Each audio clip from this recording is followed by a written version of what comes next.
Hello बच्चों, मैं आप सभी का एक बार के5 ट्यूटोरियल क्लासेस में बहुत बहुत स्वागत करता हूं। तो आज का न्यू टॉपिक देखते हैं। आज हम पढ़ेंगे डी ब्लॉक एलिमेंट की ऑक्सीडेशन और रिडक्शन कि आज हम किस तरीके से निकालते हैं। बहुत ही आसान तरीके से हम समझाने की आपको कोशिश करेंगे कि डी ब्लॉक एलिमेंट में, किसमें, डी ब्लॉक एलिमेंट में, ठीक है। मैं कैमरामैन से गुजारिश करूंगा कि वो सामने आने की कोशिश करें। तो हम देखते हैं कि डी ब्लॉक एलिमेंट में हम अगर ऑक्सीडेशन रिडक्शन की बात करें, सॉरी ऑक्सीडेशन, अगर किसी भी एलिमेंट का अगर ऑक्सीडेशन स्टेट निकालनी हो तो हम किस तरीके से उसका ऑक्सीडेशन स्टेट निकालते हैं। सबसे पहले हमें यह ध्यान रखना पड़ता है कि इस ऑक्सीडेशन स्टेट में डी ब्लॉक एलिमेंट में कुछ ऐसे हैं कि कहीं कोवेलेंट बना रहे हैं, कोई ऐसे हैं कि आयनिक बना रहे हैं। तो ये हमें नहीं पता लग पाता कि कब तो हमारा कोवेलेंट बॉन्ड बनेगा और कब हमारा आयनिक बॉन्ड बनेगा। एग्जाम्पल के तौर पे मैं अभी थोड़ी देर में समझाने की कोशिश करूँगा। बस ये हमने पता लगा दिया कि आज हम क्या पढ़ा रहे हैं, डी ब्लॉक एलिमेंट हम आपको पढ़ा रहे हैं, ठीक है। तो डी ब्लॉक एलिमेंट में देखते हैं कि हम ऑक्सीडेशन स्टेट हम किस तरीके से निकालते हैं। ऑक्सीडेशन स्टेट किस तरीके से हम निकालते हैं।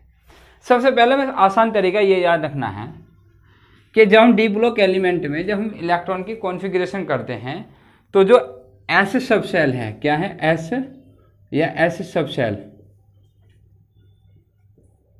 शेल का जो ऑर्बिट है वो होता है आउटर मोस्ट शेल। क्या होता है, आउटर मोस्ट शेल, मतलब बाहर वाली कक्षा होती है हमारी, बाहर वाले इलेक्ट्रॉन्स जो ऑर्बिटल के अंदर इलेक्ट्रॉन, एस। और सबसे पहले जब हम डी ब्लॉक एलिमेंट पढ़ते हैं तो पहला इलेक्ट्रॉन जो भरा जाता है पहले डी के अंदर भरा जाता है। किसमें, डी सब शेल में, किसमें, डी सब शेल के अंदर भरा जाता है। तो ये आउट माने बाहर वाली कक्षा में। मान लो कि ये न्यूक्लियस है हमारा, क्या है, ये एक न्यूक्लियस है। जब ये न्यूक्लियस है तो यहाँ क्या आ रहा है हमारा, न्यूट्रॉन और प्रोटॉन। ये क्या होते हैं, न्यूट्रॉन और प्रोटॉन होते हैं। न्यूट्रॉन और प्रोटॉन हमारे होते हैं। बाहर जो होती है, बाहर कौन सी शेल होती है हमारी, एस। तो यहाँ होती है हमारी एस। क्या होती है हमारी, एस। इसको बोल देते हैं एन एस। उसके बाद ये हमारी होती है डी सब शेल। ये डी सब शेल हो गई। कौन सी है ये, डी सब शेल। और डी में हमारे जो ऑर्बिटल होते हैं वो होते हैं हमारे 5,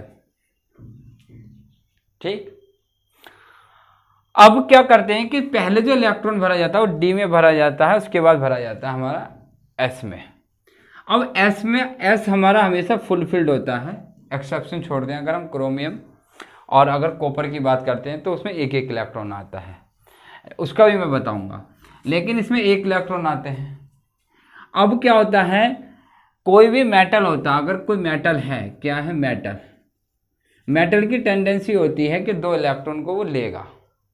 तो ये अपने 2 इलेक्ट्रॉन डोनेट करता है, ये अपने 2 इलेक्ट्रॉन डोनेट करेगा, कौन, एनएस शेल।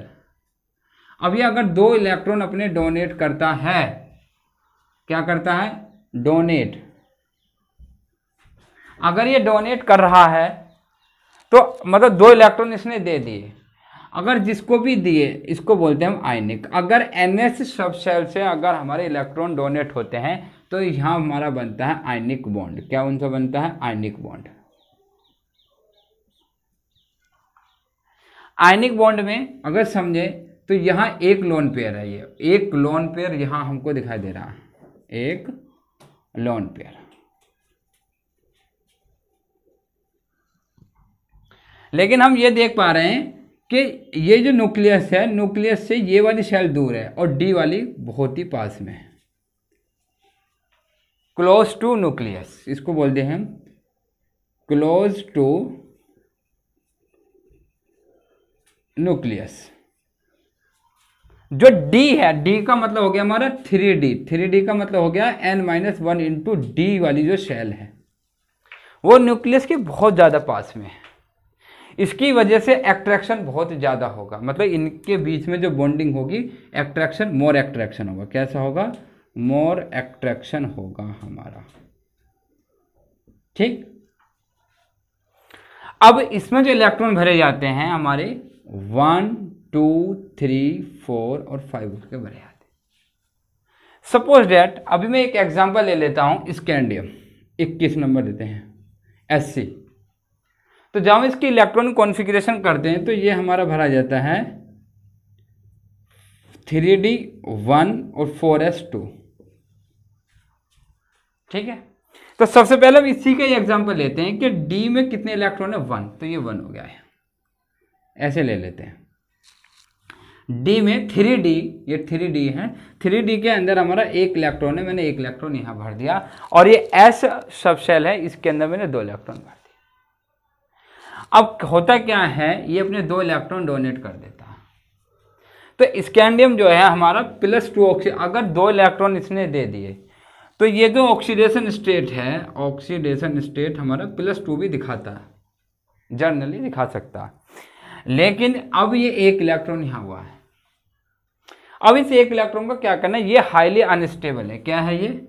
हाईली अनस्टेबल है, हाईली अनस्टेबल, अनस्टेबल है। मैं एक आपको बहुत बढ़िया एग्जांपल देता हूँ। सपोज डेट मुझे एक इलेक्ट्रिक स्कूटी खरीदनी है, सपोज डेट मैं मान के चलूँ ये मुझे स्कूटी खरीदनी है, कोई सी भी खरीदनी है। मैंने एक अपने फ्रेंड को फ़ोन किया, ये मेरा एक फ्रेंड है, मैंने इसे फ़ोन किया, भाई मुझे कुछ पैसे की ज़रूरत है, 15,000 मेरे पास है, 15,000 आप दे दो, टोटल हो गए 30,000। 30,000 की डाउन पेमेंट में भरकर उसकी मैं किस्त बांध लेता हूँ। लेकिन मेरा दोस्त ये कह रहा है नहीं, मैं आपकी मदद कर सकता हूँ, आपको अगर मेरे से 1,000 रुपये चाहिए तो आप मेरे से ले लो, मैं आपको 15,000 रुपये नहीं दे सकता। तो मैंने उसको बोला ऐसा है, अगर 1,000 रुपये अगर आपको मेरे से चाहिए तो आप मेरे से ले लो, है ना, इतनी मदद तो मैं भी आपकी कर दूंगा। लेकिन इसने साफ साफ मना कर दिया कि मैं 15,000 की मदद आपकी नहीं करूंगा। कह रहा है कि अगर 1-2 हज़ार रुपये चाहिए तो आप मेरे से ले लो। मैंने कहा नहीं, 1-2 हज़ार मैं भी आपको दे दूंगा। ऐसे ही ये एक इलेक्ट्रॉन किसी काम का नहीं है। अगर ये भी क्या करता है, एक इलेक्ट्रॉन किसी न किसी को दे देता है जिसको जरूरत होती है, क्योंकि ये इसके पास, अगर मेरे पास 1,000 रुपये हैं तो 1,000 रुपये में से तो कुछ, अगर ये मुझे 1,000 रुपये दे देता है तो 1,000 का कुछ नहीं होना। तो ये एक इलेक्ट्रॉन का मतलब 1,000 रुपये मान लो कि इससे कुछ नहीं होना, ना इससे स्कूटी आनी, ना इससे कुछ होना, ना इससे कार आनी है, ये किसी काम के नहीं है। इससे तो इनको किसी को दे दो, किसी के काम आ जाएंगे। तो ये एक इलेक्ट्रॉन भी अपना डोनेट कर देता है डी सब शेल जो है, और 2 इलेक्ट्रॉन करे इसने, तो टोटल इलेक्ट्रॉन किसने कितने डोनेट कर दिए इन्होंने? 3। स्कैंडियम की बात चल रही है हमारी, तो स्कैंडियम ने अपना ये भी इलेक्ट्रॉन डोनेट कर दिया, जब ये इलेक्ट्रॉन डोनेट करा +2 और ये भी कर दिया तो +3। तो हम इसलिए कहते हैं कि +2 ज़्यादा मायने हमारे नहीं लगता। स्कैंडियम जो है हमारा +3 जो है स्टेबल होता है, इसको वैल्यू हम ज़्यादा देते हैं +3 को, क्योंकि उसने भी एक इलेक्ट्रॉन अपना डोनेट कर दिया। अब बात करते हैं कि अगर डी में इलेक्ट्रॉन बढ़ते चले जाते हैं, मान लो इलेक्ट्रॉन, अब ये इसलिए हुआ क्योंकि यहाँ अट्रैक्शन अब कम हो गया। अगर इलेक्ट्रॉन यहाँ 1 2 3 4 और 5 हैं इस तरीके से, अब क्या होगा, अब इनके बीच में न्यूट्रॉन प्रोटॉन की जो संख्या वो भी बढ़ गई, तो इससे इलेक्ट्रॉन जो है जेड इफेक्ट हमारा बढ़ जाता है, जिसकी वजह से ये इसको टाइटली अपनी तरफ पकड़ के रखता है। तो ये इलेक्ट्रॉन को बाहर निकलने नहीं देता, जिस प्रकार से हमारा NS बाहर चला गया हमारा। अब होता क्या है, अगर बाहर से कोई, अब ये जो बॉन्ड जो टाइटली इसने पकड़े हुए हैं, ये हमारे बनाते हैं कोवलेंट बॉन्ड। कौन से बनाते हैं? कोवलेंट बॉन्ड बनाते हैं हमारे। और कोवलेंट बॉन्ड बनाने के लिए अगर कोई बाहर से इलेक्ट्रॉन आएगा, शेयरिंग करेगा, अच्छा ये आयनिक बॉन्ड होते हैं, ये डोनेट करते हैं, और ये करते हैं शेयरिंग। क्या करते हैं ये? Sharing of electrons.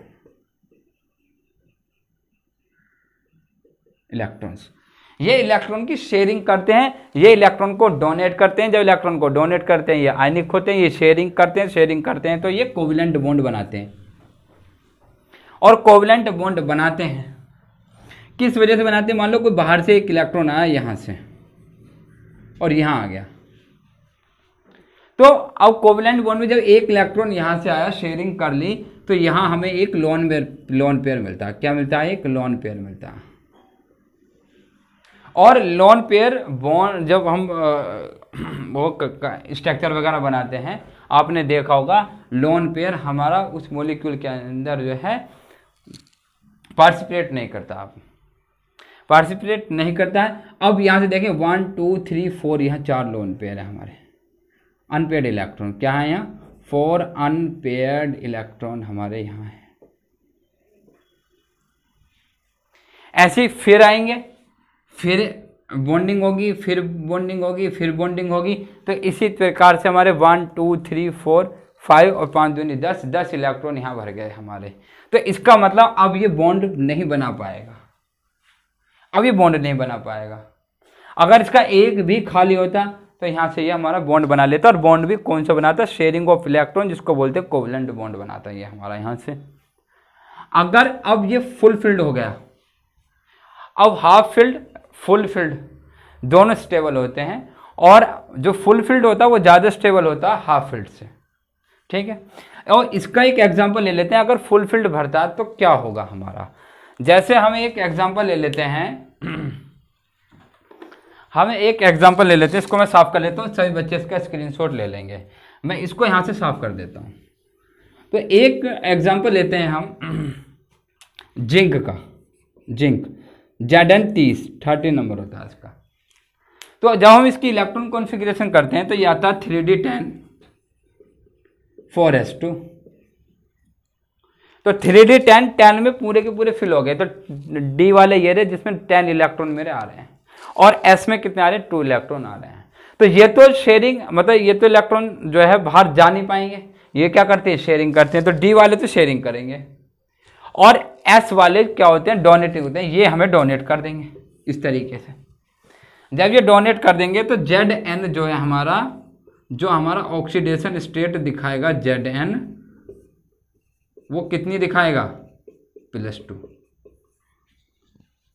और Zn+2 इसका मतलब ये आयनिक बॉन्ड बनाएगा। कैसा बनाएगा? ये आयनिक बॉन्ड बनाएगा।